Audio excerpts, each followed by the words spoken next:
فرمایا میں اس بات کا خوف نہیں کرتا کہ میری امت کمزور ہو جائے گی، اس بات کا ڈر نہیں کہ پیسے ختم ہو جائیں گے، نہ یہ خوف ہے کہ بھوکی مرے گی۔ حضور کس بات کا خوف ہے؟ تو نبی پاک نے فرمایا خوف یہ ہے کہ ان کا یقین کمزور ہو جائے گا۔ یاد رکھیں اگر اعتبار نہ ہو تو گھر نہیں چلتا، تو اگر اللہ رسول پر یقین کامل نہ ہو تو پھر بندہ مسجد نہیں آ سکتا، پھر اس کا دین نہیں چلتا، پھر اس کے لیے مشکل ہے نماز، پھر اس کے لیے مشکل ہے راہ خدا میں خرچ کرنا۔ میرے نبی پاک نے فرمایا یوں نہ کہا کر کہ یا اللہ چاہے تو دے چاہے تو نہ دے، جب مالک سے مانگ تو کہا کر یا اللہ تجھی سے مانگنا ہے، میں لے کے اٹھوں گا، تو مجھے دے گا۔ فرمایا جتنا تیرا یقین کامل ہوگا اتنا ہی اللہ تجھے جھولی بھر کے عطا فرمائے گا۔ کمزور سا مسلمان، لڑکھڑاتا سا مسلمان دیکھتا ہوں کرتا ہوں، اور یہ بھی نہ دیکھا کریں بھائی ایمان یقین کو استقامت کے درجے پہ لیں، یہ نہ دیکھا کریں کہ وہ کیسے دے گا، وہ کسی وسیلے کا محتاج نہیں ہے، وسیلے کو پسند کرتا ہے، پر وسیلے کا محتاج وہ بغیر وسیلے کے بھی دے دیتا ہے۔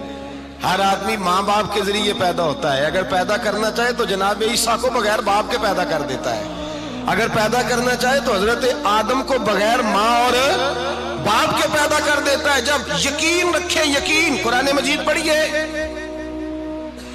حضرت موسیٰ علیہ السلام فرعون کے دربار میں کھڑے ہیں، چاروں جانب دشمن ہی دشمن ہے، جادوگر آ گئے، انہوں نے سانپ چھوڑے، حضرت موسیٰ کے ہاتھ میں ڈنڈا تھا، حضرت موسیٰ کہتے ہیں یا اللہ کیا کروں؟ تو اللہ تعالیٰ نے فرمایا اپنا عصا پھینک دو۔ کہنا چاہیے تھا نا کہ یا اللہ ایک ہی تو شے ہے، اتنے سانپ ہے، بچانے کے لیے ڈنڈا ہے وہ پھینک دوں؟ ڈنڈا پھینکا جاتا ہے، سانپ کو دیکھ کر کے قابو کیا جاتا ہے۔ یہ میرا اور آپ کا ذوق ہے نا، لیکن انبیاء کرام کا انداز ملاحظہ کیجئے میرے عزیزو۔ اللہ فرماتے ہیں ڈنڈا، اے موسیٰ ڈال دے اپنا عصا، پہلے نہیں فرمایا کہ سانپ بن جائے گا، فرمایا بس تو ڈال دے۔ میں اور آپ ہوتے ہیں تو سام سامنے ہے، ڈنڈا ہاتھ میں ہے، ہم کہیں گے عجیب بات ہے، یہی تو دفاع کی چیز ہے، اسی کو ڈال دوں تو بچوں گا کیسے؟ کہا ڈال دو، تو حضرت موسیٰ نے ڈال دیا، کہا میرے رب کا حکم ہے تو میرے لیے بہتر ہی ہوگا۔ اللہ فرماتے ہیں جب موسیٰ نے ڈالا تو میں نے اس ڈنڈے کو، اس عصا کو اژدہا بنا دیا۔ اب کبھی عصا بھی اژدہا بنے، کبھی چھڑی بھی بہت بڑا اژدہا بنی ہے، لیکن قرآن کہتا ہے جناب موسیٰ نے ڈالا تو اللہ نے اژدہا، بلکہ اس سے پیچھے چلیے، عورتیں کمزور یقین کی ہوتی ہیں نا، جناب موسیٰ پیدا ہوئے تو اللہ فرماتے ہیں میں نے موسیٰ کی ماں کے دل میں بات ڈالی، ماں کے دل میں، صندوق میں ڈال کے تو اس کو دریا میں بہا دے۔ اور بھائی صندوق میں کہہ سکتے ہیں نا آکسیجن کیسے جائے گی، اور دریا میں بچے بچنے کے لیے ڈالے جاتے ہیں کہ ڈوبنے کے لیے ڈالے جاتے ہیں؟ ماں کے دل میں یقین کمزور نہیں تھا ماں کا۔ انبیاء کے ماں باپ موحد ہوتے ہیں، دین کو ماننے والے، ماں کے دل میں اللہ نے بات، اللہ قرآن میں کہتے میں نے وحی کی، میں نے القاء کیا، میں نے بات ڈالی۔ حضرت موسیٰ کی ماں کہتی ہے میں نے ڈال کے نا سمندر میں بیٹا، میں نے سمندر میں بیٹا ڈال کے صندوق میں بند کر کے رب کے حوالے کیا۔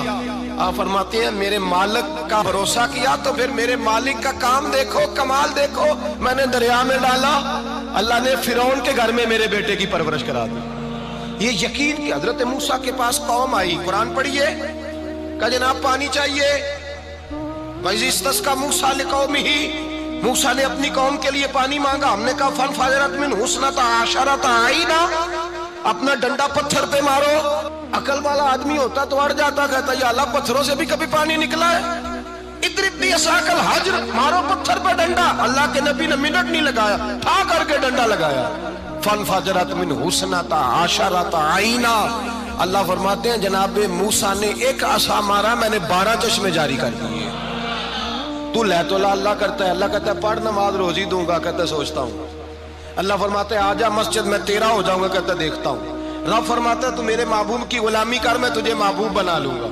تو کہتا ہے تھوڑا بڑا ہو کے داڑھی رکھنی ہے، ابھی سیاںہ ہو کے میں ذرا سرٹیفکیٹ لے لوں اسرائیل سے کہ کتنے سالوں کے بعد آئیں گے، پھر شروع کروں گا۔ پروگرام بنا رہا ہے، ابھی تو ارادے میں ہے اللہ کے پیغمبر کا ڈنڈا، اور اس سے زیادہ آگے بات ہو گئی، پیچھے فوج لگی ہوئی ہے فرعون کی، مجمع ہے، ہزاروں لاکھوں کا لشکر لے کے، تلواریں نیزے، فرعون پیچھے، آگے دریا آ گیا۔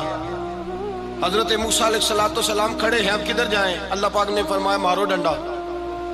کہاں؟ پانی پہ ڈنڈا مارو۔